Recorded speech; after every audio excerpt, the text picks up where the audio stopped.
ಇವಾಗಲೇ ಕೈಲಿ ಗೊತ್ತಿಲ್ಲಪ್ಪ. ಆದಷ್ಟು ಬೇಗ ಒಳ್ಳೆ ದಿನ ಒಳ್ಳೆಗಳಿಗೆ ಬರು. ಒಂದು ಒಗ್ಗರಣೆ ಕೊಟ್ಬಿಟ್ರೆ ಹೀರೆಕಾಯಿ ಮಸ್ಕಾಯಿ ಸಾಂಬಾರ್ ರೆಡಿ. ಆಮೇಲೆ ಇಲ್ಲೆಲ್ಲ ಮಾಳಿಗೆ ಮೇಲೆ ನೋಡ್ರಿ ಕರೆ ಆಗ್ಬಿಟ್ಟೈತೆ, ಅಡುಗೆ ಕರೆ ಆಗ್ಬಿಟ್ಟೈತೆ. ಯುದ್ಧ ಮಾಡೋರು ಹಿಂಗೆ ಇಟ್ಕೋತಾರಲ್ಲ ಏನೋ ಕಟ್ಗದ ಜೊತೆ. ನಾನು ನಿಮ್ಮ ಜೊತೆ ಯುದ್ಧ ಮಾಡಲ್ಲ. ಲಂಚ್ ಬಾಕ್ಸ್ ಬೆಂಗಳೂರಲ್ಲಿ ನಾವು ಅಮ್ಮಂಗೆ ಹುಷಾರು ಹೇಳ್ತಾ ಇದ್ದಾಗ ಆಸ್ಪತ್ರೆಗೆ ತೋರ್ಸಕ್ಕೆ ಹೋದಾಗ ದುಡ್ಡು ಇಸ್ಕೊಂಡು ಕೂಡಿಟ್ಕೊಂಡು ಆ ದುಡ್ಡಲ್ಲಿ ತಗೊಂಡಿರೋದು. ನಮ್ಮ ಮನೇಲಿ ಯಾರಾದರೂ ಒಬ್ರು ತೀರ್ಕೊಂಡಾಗಲೇ ಅದಕ್ಕೆ ನಮ್ಗೆ ಅರ್ಥ ಆಗೋದು. ಹಾಯ್ ಹಾಯ್ ಎಲ್ರಿಗೂ ನಮಸ್ಕಾರ. ಇವತ್ತು ಶನಿವಾರ ಬೆಳಿಗ್ಗೆ ತಿಂಡಿಗೆ ಏನು ಮಾಡಿದ್ರಿ ಮೇಡಮ್? ಚಿತ್ರಾನ್ನ, ಬಡವರ ಬಿರಿಯಾನಿ ಮಾಡಿದ್ರು. ಎಳ್ಳಿಕಾಯಿ ಚಿತ್ರಾನ್ನ. ಎಳ್ಳಿಕಾಯಿ ಚಿತ್ರಾನ್ನ. ತೋಟದಲ್ಲಿ ಎಳ್ಳಿ ಗಿಡ ಇತ್ತು ನಮ್ಮದು, ಅಲ್ಲಿ ಎಳ್ಳಿಕಾಯಿ ಕಿತ್ಕೊ ಬಂದ್ಕೊಟ್ಟಿದ್ದೆ. ಎಳ್ಳಿಕಾಯಿ ಚಿತ್ರಾನ್ನ ಮಾಡಿದರು. ಮತ್ತು ಮಾರ್ನಿಂಗ್ ಕ್ಲಾಸು ಶನಿವಾರ ಅಲ್ವಾ, ಬೆಳಿಗ್ಗೆ ಕ್ಲಾಸ್ ಬೇಗ ನಮ್ಮ ಜನ ಮಗಳನ್ನ ಸ್ಕೂಲಿಗೆ ಕಳಿಸಿ ಆಮೇಲೆ ಇನ್ನೂ ಮಧ್ಯಾಹ್ನ ಆಗಿಲ್ಲ. ಮಧ್ಯಾಹ್ನದ ಊಟಕ್ಕೆ ಇವಾಗ ಅಡುಗೆ ಮಾಡ್ತಾಯಿರೋ ಸಾಂಬಾರು. ಒಂದು ಸಲ ಸಾಂಬಾರು ಮಾಡಬೇಕಾದ್ರೆ ಸಾಂಬಾರು ಯಾವುದೋ ಇದು ಮಾಡಬೇಕಾದ್ರೆ ಬ್ಲಾಗಲ್ಲಿ ಏನೋ ಹೇಳಿದ್ವಿ, ಸಾಂಬಾರು ರೆಸಿಪಿ ತೋರಿಸಿಲ್ಲ. ಬ್ಲಾಗಲ್ಲಿ ಇದು ಏನೋ ಸಾಂಬಾರು ರೆಸಿಪಿ ತೋರಿಸಿದ್ವಿ, ಸಾಂಬಾರು ಮಾಡಿದ್ವಿ, ಅದನ್ನು ತೋರಿಸಿದ್ದೆ ಅಷ್ಟೇ. ಸಾಂಬಾರು ಹೇಗೆ ಮಾಡೋದು ಆ ರೆಸಿಪಿ ತೋರಿಸಿ ಅಂತ ಕಮೆಂಟ್ ಮಾಡಿದ್ರು, ಒಂದಿಬ್ಬರು ಮೂರು ಜನ ಕೇಳಿದರು. ಅದಕ್ಕೆ ಇವತ್ತು ಅದೇ ಸಾಂಬಾರು ಮಾಡ್ತಿದ್ರು ಮನೇಲಿ ಹೆಂಗೂ. ಅದಕ್ಕೆ ಅದು ನನಗೆ ಬ್ಲಾಗಲ್ಲಿ ಅವ್ರಿಗೂ ತೋರಿಸ್ದಂಗೆ ಆಗುತ್ತೆ, ರೆಸಿಪಿ ಕೇಳಿದ್ರಲ್ಲ, ಮತ್ತು ಬೇರೆಯವ್ರಿಗೂ ಯಾರಿಗಾದ್ರೂ ಯೂಸ್ ಆಗುತ್ತೆ ಅಂತ ಹೇಳ್ಬಿಟ್ಟು ಬ್ಲಾಗ್ ಮಾಡೋಣ ಅಂತ ಇದು ಮಾಡ್ತಿದ್ವಿ. ಆ ಸಾಂಬಾರು ಯಾವುದು ಅಂದರೆ ಏನು ಮೇಡಮ್, ಯಾವ ಸಾಂಬಾರು ಹೆಸರು ಹೇಳಿ? ಹೀರೆಕಾಯಿ ಮಸ್ಕಾಯಿ. ಹೀರೆಕಾಯಿ ಮಸ್ಕಾಯಿ ಸಾಂಬಾರು ಮಾಡ್ತಾರೆ. ಆ ಹೀರೆಕಾಯಿ ಮಸ್ಕಾಯಿ ಮಾಡೋದಕ್ಕೆ ಏನೇನು ಪದಾರ್ಥ ತಗೊಂಡವ್ರು ನೋಡೋಣ. ಮಸ್ಕಾಯಿ ಮಾಡೋದಕ್ಕೆ ಹೀರೆಕಾಯಿ ಮಸ್ಕಾಯಿ ಅಂತ ಹೇಳಿದ್ನಲ್ಲ, ಅದಕ್ಕೆ ಮುಖ್ಯವಾಗಿ ಬೇಕಾಗಿರೋದು ಹೀರೆಕಾಯಿ. ಅದು ತೊಗೊಂಡಿದ್ದಾರೆ. 2 ಈರುಳ್ಳಿ, 1 ಬೆಳ್ಳುಳ್ಳಿ, ಟೊಮೊಟೊ ಒಂದೇನಾ? 2 ಟೊಮೊಟೊ, 3 ಬದನೆಕಾಯಿ ಸಣ್ಣ ಇದ್ದಾವೆ, ಅದಕ್ಕೆ 3 ತಗೊಂಡಿದ್ದಾರೆ. ಸ್ವಲ್ಪ ದಪ್ಪ ಇರೋ 2 ಮತ್ತು ಹಸಿಮೆಣ್ಸಿನ್ಕಾಯಿ. ಹಸಿಮೆಣ್ಸಿನ್ಕಾಯಿ ಇಷ್ಟೊಂದು ತಗೋಬೇಕು ಮೇಡಮ್? 16 ತಗೊಂಡಿದ್ದೀನಿ ನಾನು. ಅಂದರೆ ನಮ್ಮ ಮನೇಲಿ ಖಾರ ತಿಂತೀವಿ ಜಾಸ್ತಿ ಸ್ವಲ್ಪ. ಅದಕ್ಕೆ 16 ತಗೊಂಡಿದ್ದೀನಿ. ಖಾರ ಕಡಿಮೆ ತಿನ್ನೋ ಅಂಥವ್ರು 1-2-3 ಮೆಣಸಿನ್ಕಾಯಿನ ಕಡಿಮೆ ಮಾಡ್ಕೋಬಹುದು. 1-2-3 ಅಲ್ದಿರ ನಾವು ಇದಾರೆ ಮಾಡ್ಕೊಳ್ಳಿ. ಖಾರ ಕಡಿಮೆ ನಿಮ್ಮ ಮನೆಗೆ ಎಷ್ಟು ಬೇಕೋ ಖಾರ ನೋಡಿಕೊಂಡು ಖಾರಕ್ಕೆ ತಕ್ಕಂತೆ ರುಚಿಗೆ ತಕ್ಕಷ್ಟು ಉಪ್ಪು ತಗೋತಾರಲ್ಲ ಆ ಥರ. ಖಾರಕ್ಕೆ ತಕ್ಕಷ್ಟು ಖಾರ. ಮೆಣಸಿನ್ಕಾಯಿ ಖಾರ ಅಲ್ಲ, ಖಾರಕ್ಕೆ ತಕ್ಕಷ್ಟು ಮೆಣಸಿನ್ಕಾಯಿ ತಗೊಳ್ರಿ. ತರಕಾರಿ ಎಲ್ಲ ನೋಡಾಯ್ತಲ್ಲ. ಹುಣಸೆ ಹುಳಿ ತಗೊಂಡಿದ್ದಾರೆ, ಸ್ವಲ್ಪ ಹುಣಸೆ ಹಣ್ಣು ನೆನಾಕೊಂಡವ್ರೆ. ಮತ್ತು ಇದು ಒಗ್ಗರಣೆಗೆ ಕರಿಬೇವು, ಬ್ಯಾಡಿಗೆ ಮೆಣಸಿನ್ಕಾಯಿ, ಸಾಸಿವೆ, ಎಣ್ಣೆ ಒಗ್ಗರಣೆಗೆ. ಅದ್ರ ಜೊತೆ 1-2 ಬೆಳ್ಳುಳ್ಳಿನೂ ಇರ್ತೀವಿ. ಬೆಳ್ಳುಳ್ಳಿ ಎಸ್ಲು 4-5 ಏನು ಒಗ್ಗರಣೆ ಜೊತೆ ಹಂಗೆ 4-5 ಎಸ್ಲು ಬೆಳ್ಳುಳ್ಳಿನೂ ಇರ್ತೀವಿ. ಅದು ಬೆಳ್ಳುಳ್ಳಿ ತಗೊಂಡಿದಾರಲ್ಲ ಒಂದು, ಇದರಲ್ಲಿ ಸ್ವಲ್ಪ ಸಾಂಬಾರ್ಗೆ ಹಾಕ್ತೀನಿ, ಸ್ವಲ್ಪ ಒಗ್ಗರಣೆಗೆ ಮಾಡ್ಕೋತಾರೆ. ಆಮೇಲೆ ಇಲ್ಲಿ ನೋಡ್ರಿ, ಸಾಂಬಾರು ಮಾಡೋದಕ್ಕೆ ಬೇಳೆ ಬೇಕೇ ಬೇಕು. ಧನಿಯಾ ಪುಡಿ, ಅರಿಶಿನ ಪುಡಿ, ತೆಂಗಿನಕಾಯಿ ತುರಿ ಮತ್ತು ರುಚಿಗೆ ತಕ್ಕಷ್ಟು ಉಪ್ಪು ಇಷ್ಟು ತಗೊಂಡಿದ್ದಾರೆ. ಮೇಲೆ ಒಂದು ಸ್ವಲ್ಪ ತೆಕ್ಕಬೇಕು, ಸಿಪ್ಪೆ ನಾರಂಥದ್ದೆಲ್ಲ ತಕ್ಕೋಬೇಕು ಹೀರೆಕಾಯಿ ಮೇಲ್ಗಡೆ. ಮತ್ತು ನಿಂಗೆ ಇನ್ನೊಂದು ಗೊತ್ತಾ, ಹೀರೆಕಾಯಿ ಒಂಥರ ಏನದು ರಾವಣನ ತಲೆಗೂ ಹೀರೆಕಾಯಿಗೂ ಹೋಲಿಕೆ ಐತೆ ಸ್ವಲ್ಪ. ಹೌದಾ? ನಂಗೆ ಗೊತ್ತಿಲ್ಲಪ್ಪ, ಹೇಳು ನೋಡೋಣ. ನಿಂಗೆ ಏನಂಗೆ ಗೊತ್ತಿದ್ರೆ ಹೀರೆಕಾಯಿ ತಗೋ, ಇದು ಬಿಡು, ಅದು ಇನ್ನೊಂದು ಐತಲ್ಲ ಅದು. ಈ ಥರ ಬರುತ್ತಲ್ಲ, ಇದು ಏನಂತಾರ ಏನಂತಾರೆ ಅದು ತಗೊಂಡು ಎಣಿಸು ನೀನು ಕರೆಕ್ಟಾಗಿ ಎಷ್ಟಿರ್ತವೆ ಅಂತ. ಅದಿಟ್ಬಿಟ್ಟು ಕೆಳಗಡೆ ಎಣಿಸಿದ್ನ ನೋಡೋಣ, ಲೆಕ್ಕ ಹಾಕೊಂಡು ನೀಟಾಗಿ. 2 3 4 1 2 3 4 5 6 7 8 9 10. ನಿನಗೆ ಇದೊಂದೇ ಅಲ್ಲ, ನೀನು ಬೇರೆ ಎಷ್ಟು ಹೀರೆಕಾಯಿ ಅಂತ ಎಣಿಸ್ಬೇಕಾದ್ರೆ ಎಲ್ಲ 10ನೇ ಇರೋದು. ಅದು ಏನು ಬೇರೆ? ನಿಜ, ನಂಗೆ ಗೊತ್ತಿರಲಿಲ್ಲ. ನಿಜ ಅದು. ಅಂದ್ಲೋ ಯಾರೋ ಹೇಳಿದ್ನ ಕೇಳಿದ್ದೆ, ಒಂಥರ ರಾವಣನ ತಲೆ ಇದ್ದಂಗೆ ಅಂತ ಏನು ಹೇಳ್ತಾರೆ ಹೀರೆಕಾಯಿನ. 10 ಇರ್ತವೆ, ರಾವಣನ ತಲೆ 10 ಅಲ್ವಾ, ಅದೇ ಥರ ಇದಕ್ಕೆ 10 ಗೆರೆಗಳು ಏನಂತಾರಲ್ಲ ಅದು, ಆ ಥರ ಇರ್ತವೆ. ಇದೆಲ್ಲ ಉಳುಕಾಗ್ಬಿಟ್ಟಿದೆ, ಅದಕ್ಕೆ ಚೆನ್ನಾಗಿದ್ದಿರೋದನ್ನ ತೆಗ್ದಾಕ್ತೆ ನೋಡು. ಈ ಕಡೆ ಚೆನ್ನಾಗಿದೆ.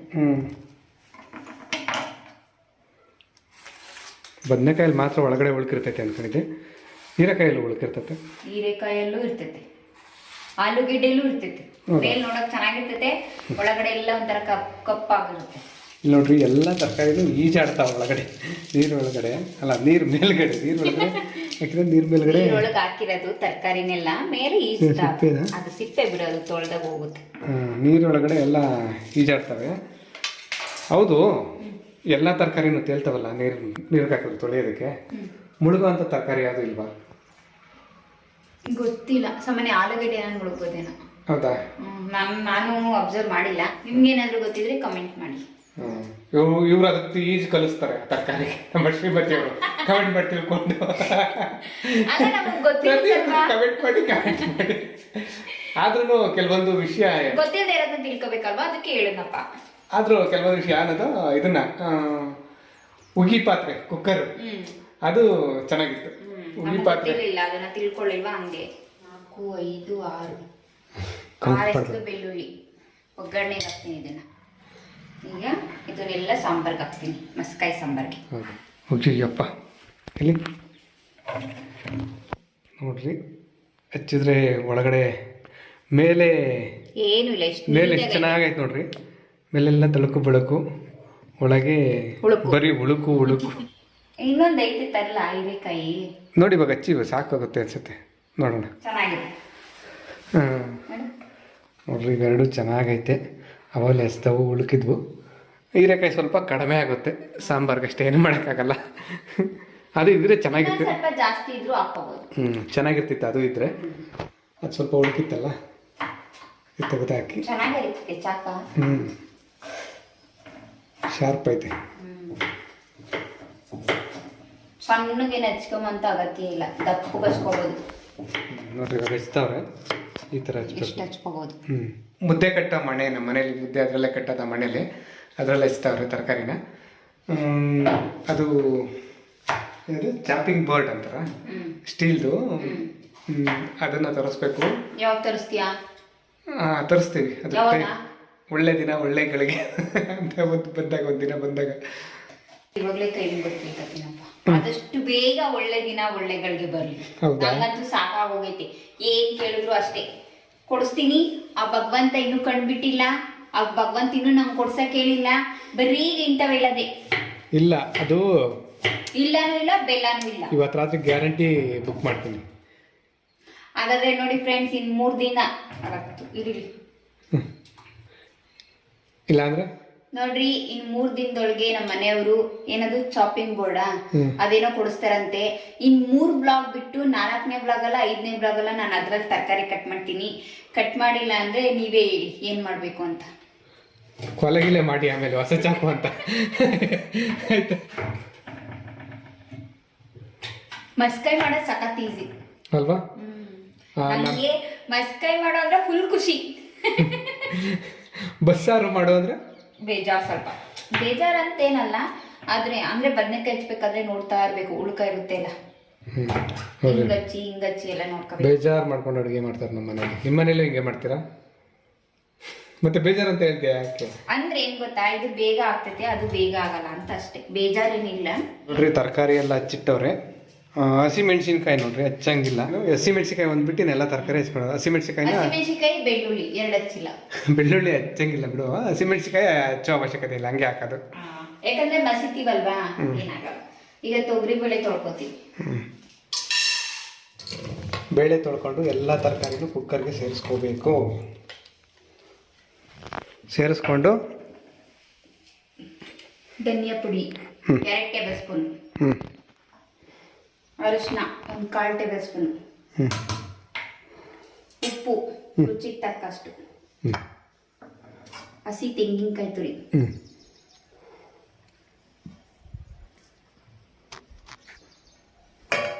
ಹಸಿದೆ ಹಾಕ್ಬೇಕು, ಒಣ ಕೊಬ್ಬರಿ ತುರಿ ಎಲ್ಲ ಹಾಕ್ಬಾರ್ದು. ಇದು ಹುಣಸೆ ಹಣ್ಣು ನೆನೆಸಿಟ್ಕೊಂಡಿದ್ದೀನಿ. ಈ ಹುಣಸೆ ಹುಳಿನ ಎಲ್ಲ ಹುಣಸೆನೆಲ್ಲ ಕಿವುಚ್ಕೊಂಡು ಹುಣಸೆ ಹುಳಿ ಮಾತ್ರ ಹಾಕತ್ತೀನಿ. ಇನ್ನೂ ಒಂದು ಹುಣಸೆ ಮೊಗ್ಗು ಅಂತ ಬರ್ತೈತೆ. ಹುಣಸೆ ಮೊಗ್ಗು, ಹುಣಸೆ ಕಾಯಿ ಆಗೋದಕ್ಕೂ ಮುಂಚೆ ಮೊಗ್ಗಿರ್ತೈತೆ ಹುಣಸೆಕಾಯಿ. ಆ ಟೈಮಲ್ಲಿ ಹುಣಸೆ ಹುಳಿ ಹಾಕೋದು ಬೇಡ, ಬರೀ ಹುಣಸೆ ಮೊಗ್ಗು ಹಾಕಿದ್ರೆ ಸಖತ್ ಚೆನ್ನಾಗಿರ್ತದೆ ಟೇಸ್ಟ್. ನಮ್ಮ ಗಿಡದಲ್ಲಿ ಹುಣಸೆ ಗಿಡದಲ್ಲಿ ನೆಕ್ಸ್ಟ್ ಹುಣಸೆ ಮೊಗ್ಗು ಬಿಡ್ತೈತಲ್ಲ, ಅವಾಗ ಮಾಡ್ತೀವಿ, ಮಾಡಿ ತೋರಿಸ್ತೀನಿ. ಎಲ್ಲಾನು ಕುಕ್ಕರ್ಗೆ ಸೇರಿಸ್ಕೊಂಡು ಅದಕ್ಕೆ ನೀರು ಒಯ್ದ್ಬಿಟ್ಟು, ನೀರು ಕುಡಿಯೋ ಗ್ಲಾಸಲ್ಲಿ 4 ಗ್ಲಾಸ್ ಆಗೋಷ್ಟು ನೀರು ಹಾಕ್ತಾ ಇದ್ದೀನಿ. ನೀರು ಒಯ್ದ್ಬಿಟ್ಟು ಕುಕ್ಕರ್ ಕ್ಯಾಪ್ ಕ್ಲೋಸ್ ಮಾಡಿ ಸ್ಟವ್ ಆನ್ ಮಾಡಿ ಸ್ಟವ್ ಮೇಲೆ ಇಟ್ಟು ನಾನು ಕ್ಲೋಸ್ ಮಾಡ್ತೀನಿ. ಮತ್ತೆ ಇನ್ನೊಂದು ಏನು ಗೊತ್ತಾ? ಗೊತ್ತಿಲ್ಲ ಅಲ್ಲ, ನನಗೆ ಗೊತ್ತಿಲ್ಲ. ನೀನೇನು ಹೇಳ್ಬೇಕು ಅಂತ ಹೇಳಿದ್ದೆ ಅದು ಗೊತ್ತಿಲ್ಲ. ಇದು ಕೊತ್ತಂಬರಿ ಸೊಪ್ಪು ಹಾಕ್ಬೋದು. ಈಗ ಕೊತ್ತಂಬರಿ ಸೊಪ್ಪು ಖಾಲಿ ಆಗೈತೆ, ಅದಕ್ಕೆ ಕೊತ್ತಂಬರಿ ಸೊಪ್ಪು ನೀವು ಕೊತ್ತಂಬರಿ ಸೊಪ್ಪು ಹಾಕೊಳ್ರಿ ಅಂತ ಹೇಳ್ತಿದ್ದಾರೆ ನಮ್ಮ ಶ್ರೀಮತಿ. ಹಾಕೊಳ್ಳಿ, ಇಲ್ಲ ಅಂದ್ರೆ ಹಂಗೆ ಮಾಡ್ಕೊಂಡ್ರು ಪರವಾಗಿಲ್ಲ. 3 ವಿಸಲ್ ಕೂಗಿಸ್ಕೋಬೇಕು. ಈಗ ಕುಕ್ಕರು 3 ವಿಸಲ್ ಕೂಗಿದೆ. ನಮ್ಮ ಶ್ರೀಮತಿಯವ್ರು ತೋರಿಸ್ತಾರೆ ನೋಡ್ರಿ. ಇದು ಕರೆಂಟ್ ಹೋಗ್ಬಿಟ್ಟಿದೆ. ಕರೆಂಟ್ ಹೋಗ್ಬಿಟ್ಟಿದೆ. ಎಲ್ಲ ಬೆಂದಿದ್ದಾವೆ, ಬೇಯಿಸಿರೋ ಎಲ್ಲ ಒಳಗಡೆ ಕುಕ್ಕರಲ್ಲಿ ಹಾಕಿರೋ ತರಕಾರಿ ಎಲ್ಲ ಬೆಂದವೆ. ಕರೆಂಟ್ ಬಂತು. ಏನಾದರೂ ಅಂದ್ಕೊಂಡ ಮನಸ್ಸಲ್ಲಿ ಏನಾದರೂ ಅಂದ್ಕೊಂಡ? ಏನೂ ಅಂದ್ಕೊಳ್ಳಿಲ್ಲ. ಹೌದಾ? ಮತ್ತಿನ್ನೊಂದು ಏನಾದರೂ ಅಂದ್ಕೊಂಡಾಗ ತಕ್ಷಣ ಕರೆಂಟ್ ಬಂದರೆ ಅದಾಗುತ್ತಂತೆ. ಅದು ನಿಜ. ನೋಡ್ರಿ, ಅದು ಸಾಂಬಾರಿಗೆ ತಿಳಿ ಕಟ್ಟೆಲ್ಲ ಬಸ್ತು ಇಟ್ಕೊಂಡವ್ರೆ. ಈ ಕಡೆ ಬೇಯಿಸಿರೋ ಏನೇನಿತ್ತು ತರಕಾರಿ ಅದನ್ನೆಲ್ಲ ಹಾಕಿ ನುಣ್ಣಗೆ ಮಸೀತಾವ್ರೆ. ಈ ಥರ ಮಸಿಯೋದಕ್ಕೇನೆ ಅನ್ಸುತ್ತೆ ಇದಕ್ಕೆ ಮಸ್ಕಾಯಿ ಅನ್ನೋದು. ಹೀರೆಕಾಯಿ, ಬದನೆಕಾಯಿ, ಟೊಮೊಟೊ ಎಲ್ಲ ಹಾಕ್ತಾರಲ್ಲ, ಹೀರೆಕಾಯಿ ಬದನೆಕಾಯಿ ಹಾಕ್ತಾರೆ ಮೈನ್ ಕಾಯಿ, ಅದನ್ನು ಮಸಿಯೋದಕ್ಕೆ ಮಸ್ಕಾಯಿ ಅಂತಾರೆ. ಆಮೇಲೆ ಇದೇನಿದು, ಅದೇ ಹೀರೆಕಾಯಿ ಹಾಕಿಲ್ಲ ಅಂದರೆ ಬರೀ ಬದನೆಕಾಯಿ ಟೊಮೊಟೊ ಹಾಕೂ ಮಾಡ್ಕೋಬೋದು. ಇದು ಮಸ್ಕಾಯಿ, ಅದನ್ನು ಮಸ್ಕಾಯಿ, ಮಾಮೂಲಿ ಮಸ್ಕಾಯಿ. ಹೀರೆಕಾಯಿ ಹಾಕಿದ್ರೆ ಹೀರೆಕಾಯಿ ಮಸ್ಕಾಯಿ. ಅದು ಸ್ವಲ್ಪ ಸ್ಪೆಷಲ್ ಟೇಸ್ಟ್, ಬೇರೆ ಚೆನ್ನಾಗಿರುತ್ತೆ. ಹೀರೆಕಾಯಿ ಹಾಕಿದ್ರೆ ಬೇರೆ ಥರ ಒಂಥರ ರುಚಿ. ಮಸ್ಕಾಯಿ ಹೀರೆಕಾಯಿ ಹಾಕಿ ಮಾಡಿದ್ರೆ ಒಂಥರ ರುಚಿ ಇರ್ತದೆ, ಬರೀ ಬದನೆಕಾಯಿ ಟೊಮೊಟೊ ಹಾಕಿ ಮಾಡಿದ್ರೆ ಅದೊಂಥರ ರುಚಿ ಇರ್ತದೆ. ಆದ್ರೆ ಎರಡು ಸಾಂಬಾರು ಚೆನ್ನಾಗಿರ್ತದೆ. ಅದಕ್ಕೆ ಹುಣಸೆ ಮೊಗ್ಗು ಸಿಕ್ಕಿ, ಹುಣಸೆ ಮೊಗ್ಗು ಹಾಕಿದ್ರೆ ಹುಣಸೆ ಮೊಗ್ಗು ಕಾಲದಲ್ಲಿ ಇನ್ನೂ ಸಖತ್ತಾಗಿರುತ್ತೆ. ಎಲ್ಲ ನುಣ್ಣು ಮಸ್ಕೊಂಡವ್ರೆ. ಅದ್ರ ಜೊತೆಗೆ ಬಸ್ತಿಕ್ಕಿದ್ರಲ್ಲ ಆ ತಿಳಿ ಕಟ್ಟನ್ನ ಸೇರಿಸ್ಕೊತಾವ್ರೆ.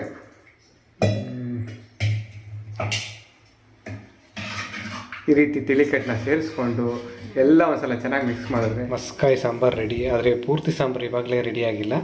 ಅದಕ್ಕೆ ಸ್ವಲ್ಪ ಒಗ್ಗರಣೆ ಹಾಕಬೇಕು. ಒಗ್ಗರಣೆಗೆ ಎಣ್ಣೆ ಬಿಸಿ ಮಾಡಿಕೊಂಡು ಬೆಳ್ಳುಳ್ಳಿ, ಜಜ್ಜಿರೋ ಬೆಳ್ಳುಳ್ಳಿ, ಕರಿಬೇವು, ಒಂದೆರಡು ಬ್ಯಾಡಗೆ ಮೆಣಸಿಕಾಯಿ, ಸಾಸಿವೆ ಇವಿಷ್ಟನ್ನು ಸೇರಿಸ್ಕೊಂಡು ಒಗ್ಗರಣೆ ಹಾಕ್ಕೊಂಡ್ರೆ ಸಾಂಬಾರು ರೆಡಿ.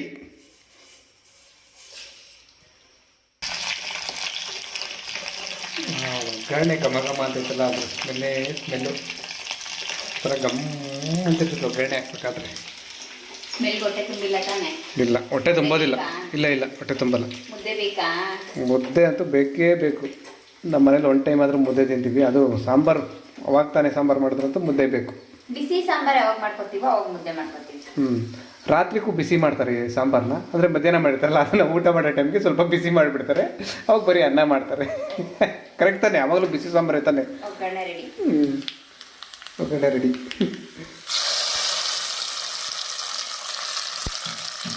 ಒಂಚೂರು ವೇಸ್ಟ್ ಮಾಡಲ್ಲ.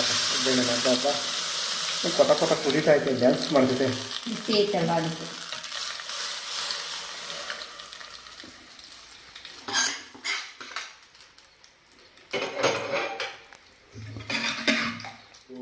ಒಗ್ಗರಣೆ ಕೊಟ್ಬಿಟ್ರೆ ಹೀರೆಕಾಯಿ ಮಸ್ಕಾಯಿ ಸಾಂಬಾರ್ ರೆಡಿ.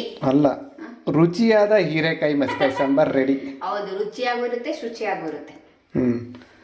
ಎಷ್ಟು ಚೆನ್ನಾಗಿದೆ ನೋಡ್ರಿ. ಊಟ ಮಾಡಬೇಕಾದ್ರೆ ಅದ್ರ ರುಚಿ ಗೊತ್ತಾಗುತ್ತೆ ನೋಡ್ರಿ. ಇವರು ಯಾರು ನೀವು? ಮನೆ ಕೆಲಸದವ್ರಂತೆ ಅವರು. ನಾವು ನಮ್ಮ ಶ್ರೀಮತಿಯವರು ಅಂತ ತಿಳ್ಕೊಂಡಿದ್ದೀನಿ ನಾನು. ಆದರೆ ಅವರು ಅವಾಗವಾಗ ಮನೆ ಕೆಲಸದವರು ಅಂತ ತಿಳ್ಕೊತಾರೆ. ಅಂದರೆ ಏನಾರು ಕೋಪ ಬಂದಾಗ, ಸಿಟ್ಟು ಮಾಡ್ಕೊಂಡಾಗ ನಾನು ಬಿಳಿದಿನಲ್ಲ ಮನೆ ಕೆಲಸದವಳು ಅಂತ ಅಂತಾರೆ. ಅದು ಅವ್ರ ಕೋಪನ ಹೊರಗೆ ಹಾಕೋದು. ಹೆಣ್ಮಕ್ಳು ಕೆಲವೊಂದು ಸಲ ಹಂಗೆ ತುಂಬ ಅವ್ರಿಗೆ ಕೆಲಸದ ಒತ್ತಡ ಅದು ಇದು ಅದ್ಮಿಟ್ಕೋತಾರಲ್ಲ, ಅದೆಲ್ಲ ಮನಸ್ಸೊಳಗಡೆ ಒಂದೇ ಸಲ ಆ ಕೋಪನ ಹೊರಗಡೆ ಹಾಕೋದಕ್ಕೆ ಆ ಥರ ಮಾತಾಡ್ತಿರ್ತಾರೆ. ಅಡಿಕೆ ಎಲ್ಲ ಒಣಗಿತ್ತು, ಅಡಿಕೆ ಎತ್ತಿಡ್ತಿದ್ವಿ. ಇದೆಲ್ಲ ನೋಡ್ರಿ ಹೆಂಗಾಗ್ಬಿಟ್ಟಿದೆ ಮಾಳಿಗೆ ಎಲ್ಲ. ಬೇಡ, ಎಲ್ಲ ತುಂಬ ಚೀಲ್ಕೆ ನಾನು ತುಂಬಿಕೊಟ್ಟು ತಗೊಂಡೋಗಿ ಕೆಳಕ್ಕೆ ಹಾಕ್ತೀನಿ. ಇಲ್ಲೆಲ್ಲ ಗಾಳಿಗೆಲ್ಲ ಮನೆ ಸುತ್ತ ಬರ್ತೈತೆ ಅದು. ಇಲ್ಲ, ಆ ಧೂಳು ಕೆಳಗೆ ಬೀಳೋದೇ ಇಲ್ಲ. ಮನೆ ಸುತ್ತ ಚೀಲ ತಗೊಂಡು ಆ ಟಬ್ನಾಗ ಹಾಕ್ಬಿಡಿಲ್ಲ ಅಂದರೆ ಟಬ್ನಾಗ ತುಂಬಿಡಲ್ಲ. ನೋಡ್ರಿ, ಕಾಣ್ತಾ ಇತ್ತಲ್ಲ ನಮ್ಮ ಮನೆ ಮಳಿಗೆ ಮೇಲೆಲ್ಲ ನನ್ನ ಹಿಂದೆ ತಟ್ಟಿ, ಟಬ್ಬು, ಪಾತ್ರೆ, ಅದೊಂದು ಚೀಲ, ಏನೇನೋ ತುಂಬ ಇದಾವೆ ನೋಡ್ರಿ. ಈ ಸ್ವಲ್ಪ ಅಪರೂಪಕ್ಕೆ ಬಳಸೋ ಅಂಥದ್ದು. ಪೂರ್ತಿ ಬೇಡ ಅಂತ ಹೇಳೋಕ್ಕಾಗಲ್ಲ, ಬೇಕು, ಆದರೆ ತುಂಬ ಅಪರೂಪಕ್ಕೆ ಬಳಸೋ ಅಂಥ ವಸ್ತುಗಳು. ಆ ಥರ ಬೇಕಾಗುತ್ತೆ. ಏನದು, ನಾವು ಮನೆ ಕಟ್ಟಿಸ್ಬೇಕಾದ್ರೆ ನಾವು ಮೇಲ್ಗಡೆ ಒಂದು ರೂಮ್ ಕಟ್ಟಿಸ್ಬೇಕಿತ್ತು ಅಂತ ಇವಾಗ ಅನ್ನಿಸ್ತಾ ಇತ್ತು ನಮಗೆ. ಮೇಲ್ಗಡೆ ಒಂದು ರೂಮ್ ಕಟ್ಟಿಸಿದ್ರೆ ಈ ಥರ ಎಲ್ಲ ಹಾಕ್ಬೋದಿತ್ತು. ಇಲ್ಲೆಲ್ಲ ಇಟ್ಕೊಳ್ಳೋದು ಎಲ್ಲ ಅವಶ್ಯಕತೆ ಇರಲಿಲ್ಲ. ಯಾರಾದರೂ ಹೊಸ್ದಾಗಿ ಮನೆ ಕಟ್ಟೋರು ದಯವಿಟ್ಟು ಮೇಲ್ಗಡೆ ಒಂದು ಚಿಕ್ಕದೊಂದು ರೂಮ್ ಕಟ್ಟಿಸ್ಕೊಬಿಡಿ. ಈ ಥರ ಒಂದು ಸ್ಟೋರ್ ರೂಮ್ ಆದರೂ ಮಾಡ್ಕೊಳ್ಳಿ, ಇಲ್ಲ ಒಂದು ಇದನ್ನೆಲ್ಲ ತುಂಬೋದಕ್ಕಾದರೂ ಒಂದು ರೂಮ್ ಮಾಡ್ಕೊಳ್ಳಿ. ಇದು ನನ್ನ ಕಡೆಯಿಂದ ಒಂದು ಸಲಹೆ. ಅಡಿಕೆದೆಲ್ಲ ಇದೆಲ್ಲ ಅಡಿಕೆ ಒಣಗಿದ್ವಲ್ಲ ಅದೆಲ್ಲ ಕಸ. ಆಮೇಲೆ ಇಲ್ಲೆಲ್ಲ ಮಾಳಿಗೆ ಮೇಲೆ ನೋಡ್ರಿ ಕರೆ ಆಗಿಬಿಟ್ಟೈತೆ, ಅಡಿಕೆ ಕರೆ ಆಗಿಬಿಟ್ಟೈತೆ. ಅವ್ರು ಯಾರೋ ಹೇಳಿದ್ರು ಪಾಪ, ಆದರೆ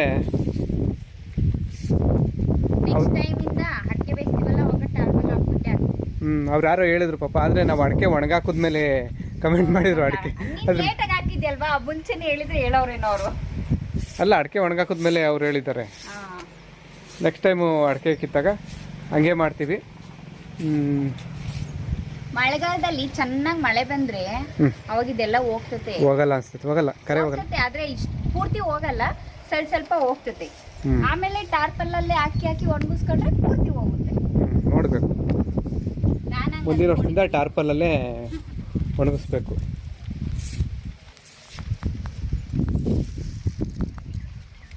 ಗಾಳಿ ಅಂತೂ ಇಲ್ಲೇ ಬಿಸದಪ್ಪ. ಅಡಿಕೆ ಒಣಗಾಕಿದ್ರಲ್ಲಿ ಅಡಿಕೆ ಸಿಪ್ಪೆ ಎಲ್ಲ ಸ್ವಲ್ಪ ಈ ಕಸನೆಲ್ಲ ಟಬ್ಬಿಗೆ ತುಂಬಿದ್ದೀವಿ. ಇನ್ನೂ ಸ್ವಲ್ಪ ಇಲ್ಲೆಲ್ಲ ಅಡಿಕೆ ಗೋಟೈತೆ, ಇದೆಲ್ಲ ಕ್ಲೀನ್ ಮಾಡಬೇಕು. ಆಮೇಲೆ ಇದೇನು ಅಳಸಂದೆ ಕಾಳು, ಹೊಸ್ದಾಗಿ ಅಳಸಂದೆ ಕಾಳು ತಂದ್ವಿ. ನಮ್ಮ ಶ್ರೀಮತಿಯವರು ಇದೇನಮ್ಮ ಇದು ಹುಳ್ಳಿಕಾಳು ಇಡ್ತಾವ್ರು ನೋಡ್ರಿ. ಅಂದರೆ ಹುಳ ಬೀಳಬಾರ್ದು ಅಂತ ಹುಳ್ಳಿಕಾಳು ಇಡ್ತಾ ಇರೋದು. ಇಬ್ನಿ ಇಲ್ಲೇನೋ ಬಿಡ್ಬೇಕಂತಲ್ಲ, ಒಂದು ವಾರ ಇಬ್ನಿಯಲ್ಲಿ ಅಂದ್ರೆ ಇವಾಗ ಒಣಗಾಕ್ಬಿಟ್ರೆ ಒಂದು ವಾರ ತೆಗಿದಂಗೆ ಹಂಗೆ ಬಿಟ್ರೆ ಹುಳ ಬೀಳಲ್ವಂತೆ. ಅದಕ್ಕೆ ಇಬ್ನಿಗೆ ಬಿಡಕ್ಕೆ ಹಂಗೆ ಅವಲೇ ಒಂದು 4-5 ದಿನ ಆಯ್ತು, ಇನ್ನೊಂದು 2-3 ದಿನ ಹಾಕ್ಬಿಟ್ಟು ಎತ್ತಿಕ್ಬೇಕು. ಹುಳ್ಳಿಕಾಳು ಮತ್ತು ಇದು ಅಳಸಂದೆ ಕಾಳು.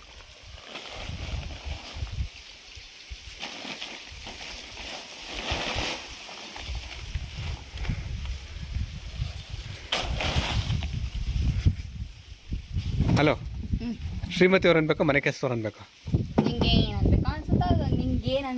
ಅಲ್ಲ, ಇವಾಗ ನಿನ್ನ ಮೈಂಡಲ್ಲಿ ಏನು ನೋಡ್ತೈತೆ? ಶ್ರೀಮತಿ ಅವರು ಅಂತ ಅನಿಸ್ತೈತಾ, ಮನೆ ಕೆಸ್ತವ್ರು ಅನ್ನಿಸ್ತೈತಾ? ನೋಡ್ರಿ, ಇಲ್ಲಿ 2 ಚೀಲ ತಂದಿದ್ದೆ ಹಳೆ ಮನೆಯಿಂದ, ಸ್ವಲ್ಪ ಸಾಮಾನು ಏನೋ ವಸ್ತುಗಳು ತುಂಬ್ಕೊಂಡು ಪಾತ್ರೆಗಳು. ಇದು ನಾವು ಅಮ್ಮ ಮುದ್ದೆ ಮಾಡ್ತಿದ್ದಿತ್ತು, ಮದುವೆ ಸ್ಟಾರ್ಟಿಂಗಲ್ಲಿ ಒಲೆ ಮೇಲೆ ಮಾಡ್ತಾ ಇದ್ರು. ನಮ್ಮ ಮನೇಲಿ ಅವಾಗ ಗ್ಯಾಸ್ ಇರಲಿಲ್ಲ, ಒಲೆಗೆ ಅಡುಗೆ ಮಾಡ್ತಾ ಇದ್ದಿದ್ದು. ಅವಾಗ ನಾನು ಇದ್ರಲ್ಲಿ ಮುದ್ದೆ ಮಾಡಿದ್ವಿ. ಮಸಿ ತಪ್ಪಲೆ ಅಂತಾನೆ ಒಂದು 3-4 ಇಟ್ಕೊಂಡಿದ್ವಿ ಅವಾಗ. ಇವಾಗ ಅನ್ನ, ಸಾಂಬಾರು, ಒಂದ್ರಲ್ಲಿ ಮುದ್ದೆ ಚೀಲದಲ್ಲಿ ತಂದಿದ್ದೀವಿ. ಇದರಲ್ಲೇ ಮುದ್ದೆ ಮಾಡೋದು. ಮುಂದೆ ನಾವು ಏನೇನೋ ಐಡಿಯಾಗಳಿದಾವೆ ನಮ್ಮ ತಲೆಯಲ್ಲಿ, ಅದು ಮಾಡ್ತೀವಿ, ಮುಂದುವರಿಸ್ತೀವಿ. ಈ ಪಾತ್ರೆ ನೀಟಾಗಿ ತೊಳೆದು ಎತ್ತಿಟ್ಕೋಬೇಕು. ಆಮೇಲೆ ಹಳೆ ಪಾತ್ರೆ, ಹಳೆ ಕಬ್ಬಿಣ, ಹಳೆ ಪೇಪರ್. ಇದು ಪಡ್ಡು ತವ, ಗುಂತ್ಪಂಗ್ಲ ಅಂತಾರೆ, ಕೆಲವ್ರು ಪಡ್ಡು ಅಂತಾರೆ. ಇದನ್ನು ನಾನು ಆ್ಯನಿವರ್ಸರಿಗೆ ಗಿಫ್ಟ್ ಕೊಟ್ಟಿದ್ದು, ನಂಗೆ ಚೆನ್ನಾಗಿ ನೆನಪಿದೆ. ಅದು ನೀನು ಹಿಂಗೆ ತೋರಿಸಿ ಇದು ಮಾಡಬೇಡ, ಗಂಡ ಮರ್ತೋಗಿದ್ದಾರೋ ನೆನಪಾಯ್ತು ಅಂತ. ನನಗೆ ಗೊತ್ತು, ಚೆನ್ನಾಗಿ ನೆನಪಾಯ್ತಾಯ್ತಾ. ಆ್ಯನಿವರ್ಸರಿ ಡೇಟ್ ಸಹ ನೆನಪಾಯ್ತು ನನಗೆ, ಎಲ್ಲರೂ ಮರಿತಾರೆ. ಇದು 100 ರೂಪಾಯಿಗೊಂದು ಅಂತ ಕುಕ್ಕಬರೋರು ಊರಲ್ಲಿ ಸೆಲ್ ಅವಾಗ ತಗೊಂಡಿರೋದು. ಇದು ಚೆನ್ನಾಗೈತೆ, ದೊಡ್ಡದಾಗಿ ಚೆನ್ನಾಗಿತ್ತು. ಫಂಕ್ಷನ್ ಒಂದು ದೊಡ್ಡ ಕೊಳಗ ಇದೆ, ಆ ಕೊಳಗಕ್ಕೆ ಮುಚ್ಚೋದಕ್ಕೆ ಅಂತ ತಗೊಂಡಿದ್ದೀವಿ. ಕೊಳಗಕ್ಕೆ ಬಾಯಿ ಮುಚ್ಚಕ್ಕೆ, ಕೊಳಗಕ್ಕೆ ಮಾತ್ರ ಬಾಯಿ ಮುಚ್ಬೋದು, ಹೆಂಡ್ತಿದ್ದೀರಿಗೆ ಬಾಯಿ ಮುಚ್ಚಕ್ಕಾಗಲ್ವಲ್ಲ, ಅದಕ್ಕೆ ಕೊಳಗಕ್ಕೆ ಬಾಯಿ ಮುಚ್ಚಕ್ಕೆ ತಗೊಂಡಿದ್ದೀವಿ. ಇದು ಅಷ್ಟೇ, ಇದು ಫ್ಲಾಸ್ಕ್ ನಾನೇ ಗಿಫ್ಟ್ ಕೊಟ್ಟಿದ್ದು. ಏನದು ಆ್ಯನಿವರ್ಸರಿ ಉಡುಗೊರೆ. ಇನ್ನೂ ಸುಮಾರಿದೆ, ಬೇಕಾದ್ರೆ ತೋರಿಸ್ತೀನಿ. ಒಂದ್ರಲ್ಲಾದ್ರೂ ಒಂದು ಸೀರೆ ಕೊಡ್ಸಿರೋದು, ಒಂದು ಒಡವೆ ಕೊಡ್ಸಿರೋದು ಬಿಟ್ಟು, ಈ ಹೋದ ವರ್ಷ ಬಿಟ್ಟು ಯಾವ್ದಾದ್ರು ಇದ್ರೆ ನೀವೇ ಹೇಳ್ಬಿಡಿ. ಮಾತೆತ್ತಿ ಕರ್ಕೊಂಡು ಹೋಗೋದಂತೆ, ಒಂದು ಕಾಫಿ ಫ್ಲಾಸ್ಕ್ ಕೊಡ್ಸೋದಂತೆ, ಕರ್ಕೊಂಡು ಹೋಗೋದಂತೆ, ಒಂದು ಪಡ್ಡು ಮಾಡೋದು ಕೊಡ್ಸೋದಂತೆ, ಕರ್ಕೊಂಡು ಹೋಗೋದಂತೆ, ಕುಕ್ಕರ್ ಕೊಡ್ಸೋದಂತೆ. ಕುಕ್ಕರ್ ಕೊಡ್ಸಿಲ್ಲ, ಇದೆ ಕೊಡ್ಸಿದ್ಯಾ? ಇಡ್ಲಿ ಕುಕ್ಕರ್ ಕೊಡ್ಸಿರೋದು. ಮೊದಲನೇ ಆನಿವರ್ಸರಿಯಿಂದಲೂ ಅದೇ. ಯಾಕೆ ಗೊತ್ತಾ, ಬೇರೆ ಹೋದ್ರೆ ಎಲ್ಲೋ ಮೂಲೆಯಲ್ಲಿ ಇಕ್ಕಿರ್ತೀರ. ಇದಾದರೆ ದಿನ ಬಳಸೋ ವಸ್ತು, ದಿನ ಅದನ್ನೆಲ್ಲ ತೊಳಿಬೇಕಾದ್ರೆ, ಬೆಳಗ್ಬೇಕಾದ್ರೆ, ಒರೆಸ್ಬೇಕಾದ್ರೆ ನೆನಪಾಗ್ತಾ ಇರುತ್ತೆ. ನಮ್ಮ ಆ್ಯನಿವರ್ಸರಿ ಕೊಟ್ಟಿದ್ದು, ನನ್ನ ಗಂಡ ಕೊಡ್ಸಿದ್ದು ಅಂತ. ಅದಕ್ಕೆ ಒಂದು ಬಂಗಾರದ ನೆಕ್ಲೆಸ್ ಕೊಡ್ಸು, ಅದನ್ನು ಫಂಕ್ಷನ್ಗೆ ಹಾಕೋಣಾಗ ಹೇಳ್ತೀನಿ ನೋಡಿ. ಫಂಕ್ಷನ್ಗೆ ಹಾಕಿ ಮುಚ್ಚಿಡ್ತೀಯ ತಾನೆ, ಆನಿವರ್ಸರಿ ಕೊಡ್ತಿದ್ದು ಅಂತ ಮುಚ್ಚಿಡ್ತಿಯಲ್ಲ, ಫಂಕ್ಷನ್ಗೆ ಹಾಕೋದು ಯಾಕೆ?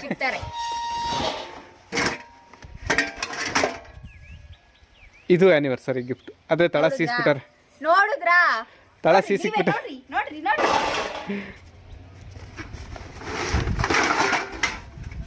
ಜಾಸ್ತಿ ಅವ